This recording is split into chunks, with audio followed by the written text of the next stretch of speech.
Indo-British Advanced Pain Clinic, Noppimayam Surgery Duram. For appointments 9155 15563.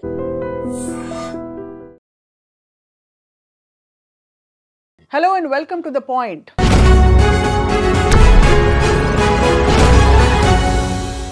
దర్శకులు రామ్ గోపాల్ వర్మ సంచలనంగా కొన్ని ట్వీట్స్ పెట్టారు ఈ మధ్య కాలంలో.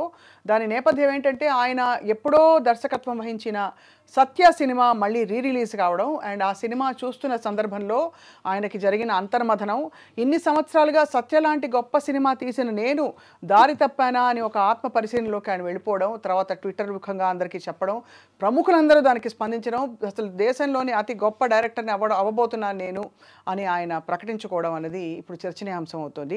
సో ఇదే అంశంపై మాట్లాడబోతున్నాం. మరి ఇన్ని సంవత్సరాల తర్వాత ఒక మనిషి నిజంగా మారే అవకాశాలు ఉంటాయా? ఇది ఒకలాంటి జ్ఞానోదయం అనుకోవాలా? కృష్ణకుమార్ గారు మనతో ఉన్నారు, ప్రముఖ యాక్టివిస్ట్ అండ్ విశ్లేషకులు. మ్యామ్, చూసుంటారు మీరు కూడా, మీకు సినిమాలతో గొప్ప అనుబంధం ఉందని నాకు తెలియదు, ఉందో లేదో, బట్ అయినా రామ్ గోపాల్ వర్మ గారిని మీరు గతంలో చూశారు, ఇప్పుడు చూస్తున్నారు, ఏమనిపిస్తుంది మ్యామ్ మీకు?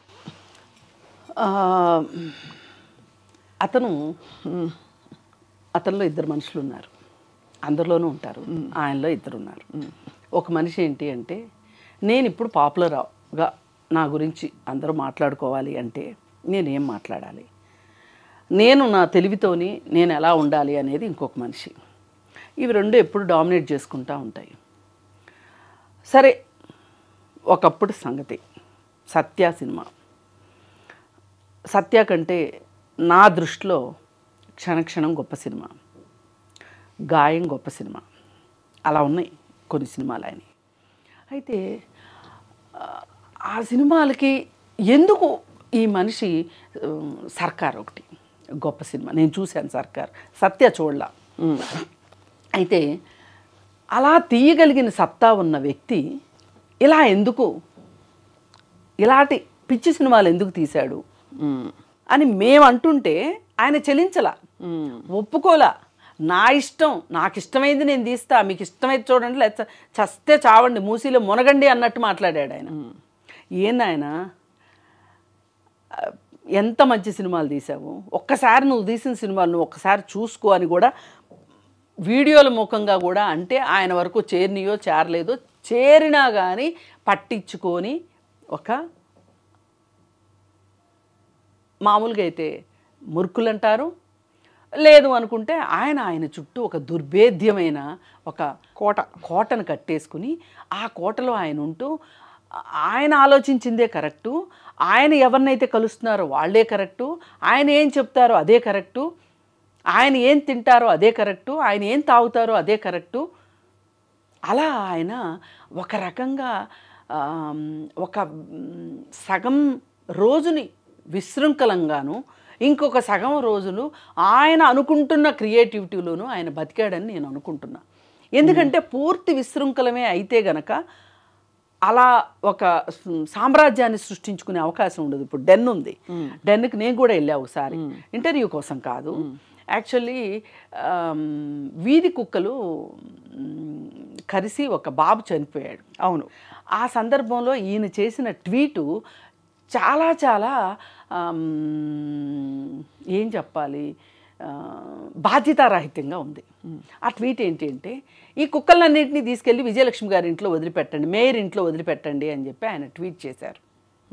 అయితే వీధి కుక్కలు గురించి బాధ్యత ఎవరిది అనే దాని విషయంలో ఎవ్వరూ క్లారిటీగా ఆలోచించని ఒకానొక ఆ సందర్భంలో వీధి కుక్కల బాధ్యత ప్రభుత్వానిది, సమాజానిది కూడా అని చెప్పి నేను ఒక వీడియో చేశాను, మిర్రర్లో అనుకుంటా చేశాను, బాగా చూశారు, నాకు కూడా మనసుకు నచ్చింది, అలా ఆ వీడియో నచ్చింది నాకు మనసుకి.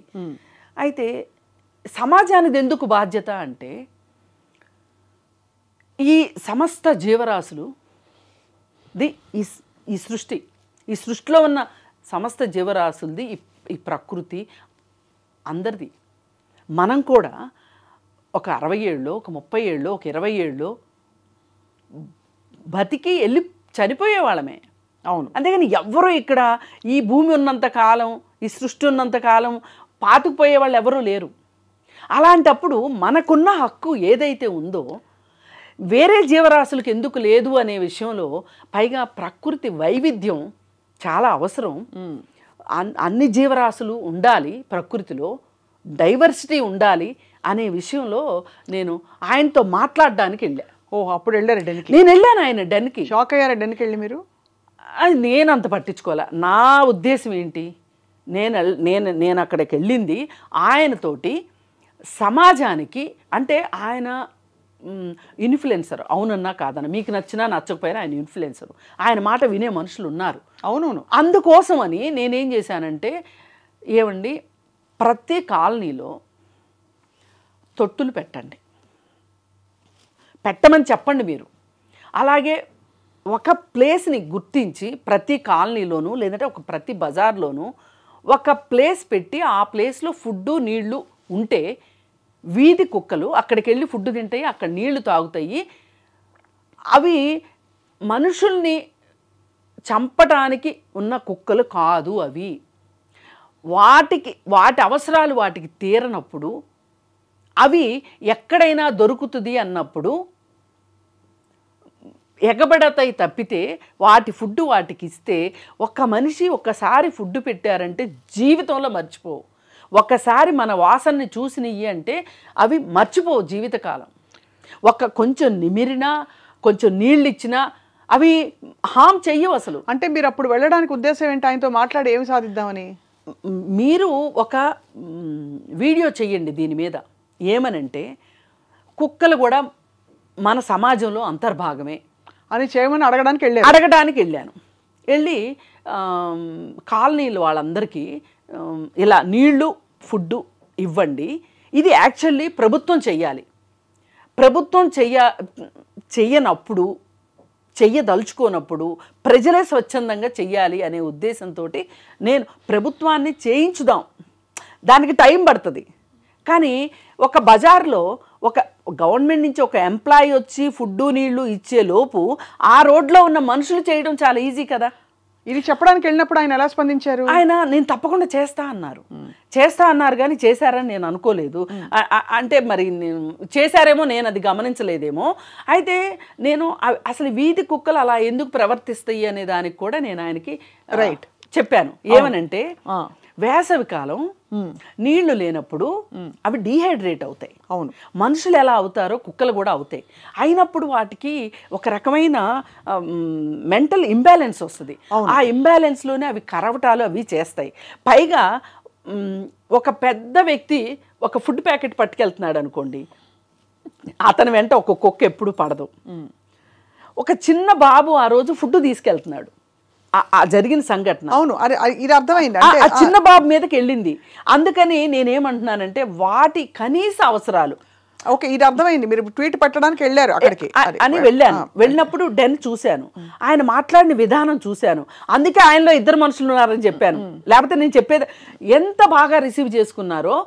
అసలు మాకు టైం అయిపోతుంది, నాకు ఏదో వీడియో చేసే టైం అవుతుంది. నేను ఒక్కదాన్ని వెళ్ళాలి, ఇంకొక గ్రూప్గా వెళ్ళాం.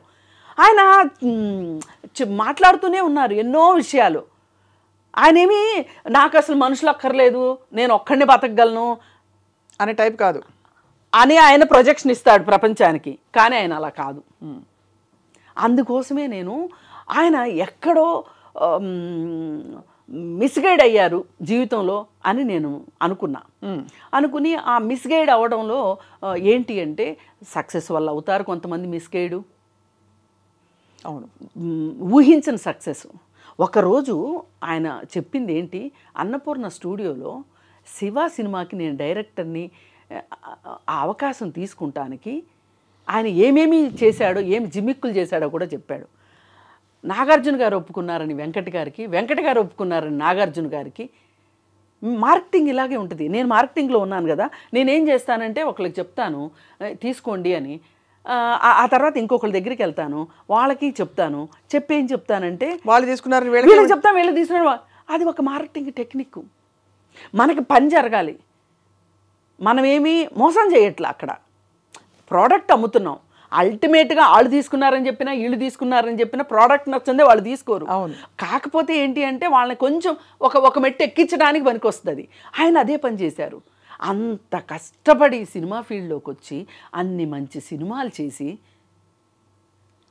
ఆ మనిషి ఇలా ఎందుకు అయ్యాడు అంటే, ఒకవేళ ఆయనలో ఇప్పుడు సత్య సినిమా చూసి నేను వెక్కి వెక్కి ఏడ్చాను, అసలు నేనేనా, అది చాలా భావోద్వేగం నేను చూశాను. నేను మొత్తం ఆ భావోద్వేగం చూస్తే వేరే ఇంకెవరన్నా అయితే అదంతా అబద్ధం అనొచ్చు, కానీ నాకెందుకో నమ్మాలనిపించింది.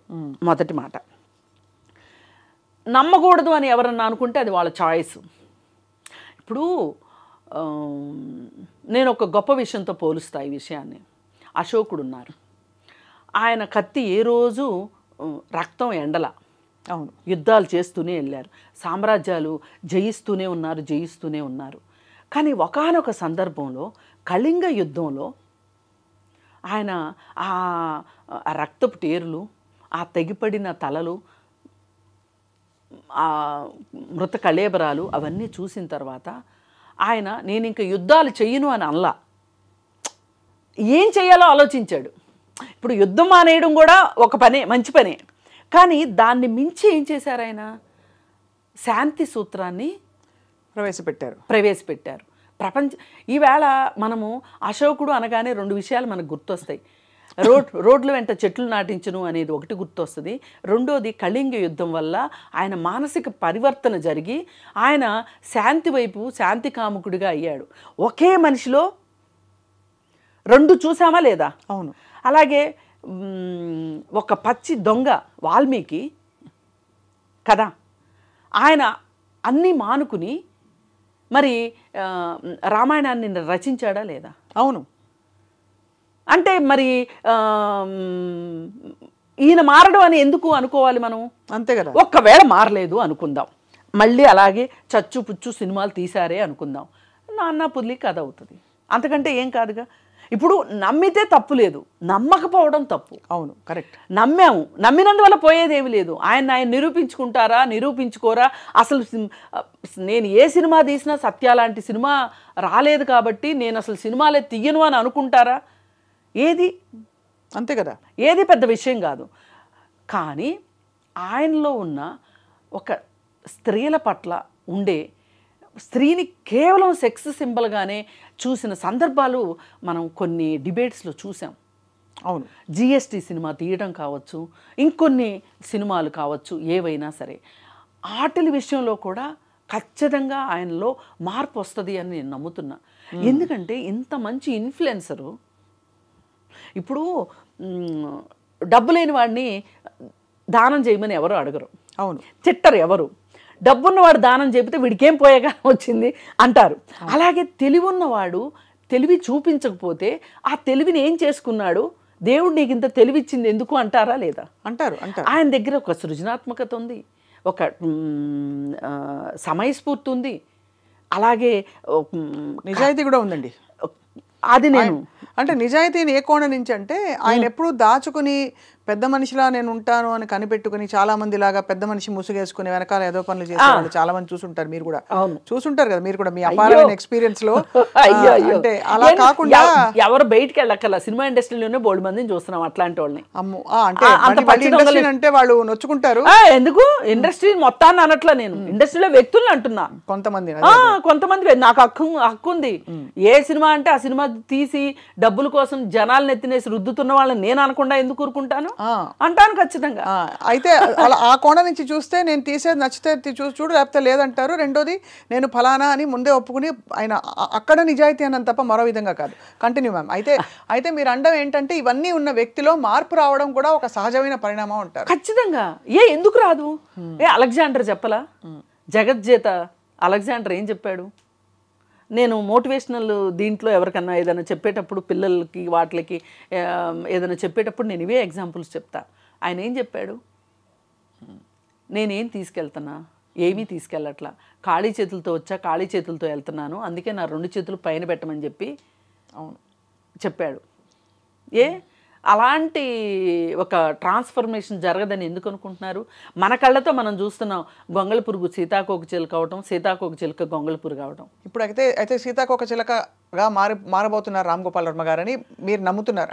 ఈ ట్వీట్స్ ఆధారంగా, ఈ ట్వీట్ ఆధారంగా మరొక గొప్ప సినిమా ఆయన తీస్తారని మీరు నమ్ముతున్నారు? గొప్ప సినిమా ఒకవేళ తీయకపోయినా ఈ రియలైజేషన్ అన్నది ఈ రియలైజేషన్ చరిత్రలో నిలబడిపోద్ది, చాలా రికార్డ్ అవుతుంది. ఇది ఫిల్మ్ మేకర్స్కి అందరికీ ఉండే సవాళ్ళను కూడా పెట్టారు ఆయన. ఇది రికార్డ్ అవుతుంది. ఇప్పుడు రామ్ గోపాల్ వర్మ తరువాత కాలంలో రామ్ గోపాల్ వర్మ ఈ ట్వీట్ పెట్టలేదనుకోండి, ఇప్పుడు ట్వీట్ పెట్టలేదనుకోండి, ఆయన భవిష్యత్ తరానికి తీరని అన్యాయం చేసిన వాడు అయి ఉండేవాడు. కానీ ఆయన చేసింది ఏంటి అంటే, కొత్త సినిమా తీస్తారా తీరా అది వేరే విషయం, కానీ నేనెందుకు ఇలా అయ్యాను అనే దానికి ఆయన నాకు సక్సెస్ తలకెక్కింది, తల పొగరొచ్చింది, తల బిరుసు వచ్చింది, ఆ కారణంగా తాగుబోతుని అయ్యాను నేను ఏ రోజు. ఆయన ఒకసారి ఒక సందర్భంలో చెప్పారు, అసలు నేను సినిమా తీసాక మళ్ళీ చూడను, టైం వేస్ట్ అన్నాడు. ఇప్పుడు చూశాడు. అదే ఆ వేరే సినిమాలు కూడా చూసున్నారనుకోండి, ఆయన మారేవారేమో. అవును, ఎప్పుడో మారేవారేమో. మనం ఎందుకు ఇప్పుడు ఒక మనిషి నేను మారతాను అని వచ్చినప్పుడు, ఒక స్కూల్లో టీచర్ దగ్గరికి ఒక ఆకతాయి పిల్లాడు వచ్చి నేను రేపటి నుంచి మారిపోతున్నాను, మీరు చెప్పిన మాట వింటాను అంటే, నువ్వు మారవు, నువ్వు ఇంతే, నీ బతికింతే, నీ పుటకింతే అని పక్కకి నెట్టేస్తాడా? ఇప్పుడు వాళ్ళ సమాజం కూడా అది అర్థం చేసుకోవాలి. అర్థం చేసుకోకపోయినా ఆయన పట్టించుకుంటాడని కూడా నేను పట్టించుకోరు. తప్పకుండా అయితే రాబోయే ఈ సినిమా మీ కామెంట్ తప్పకుండా ఆయనకు కూడా పంపిస్తాము. కృష్ణకుమార్ గారు, మీరు ఆ సందర్భంలో ఆయన డెన్కి వెళ్ళి కలిశారు కాబట్టి ఇప్పుడు ఈ చిన్న వీడియో కూడా ఆయనకు పంపించబోతున్నాం. తప్పకుండా వేచి చూద్దాం కాలం ఎలాంటి ఒక కొత్త ట్విస్ట్ అండ్ టర్న్ ఇస్తుందో వర్మగారి సినిమా ప్రయాణంలో అని చూద్దాం, ఆయన వ్యక్తిగత ప్రయాణంలో కూడా. Thank you very much ma'am. నమస్కారం. Thank you.